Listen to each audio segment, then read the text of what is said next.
Sa tmiem it-tieni kwart ta' din is-sena f'Malta kien hawn 340,981 vettura liċenzjata.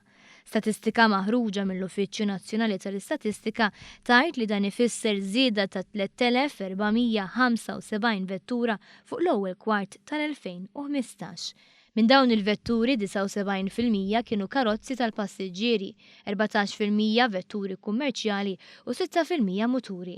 Il-liċenzji li ħarġu bejn April u Ġunju ammontaw għal 5,443 bi 78% minnhom għal karozzi tal-passiġġieri.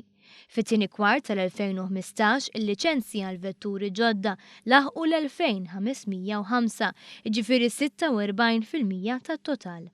Dan fil-waqt li 1951 vettura kienu garaxxjati u 1013 ġew skrappjati. Fost oħrajn permezz ta' skemi li ħarġet Transport Malta għal dawk li xtraw karozzi ġodda.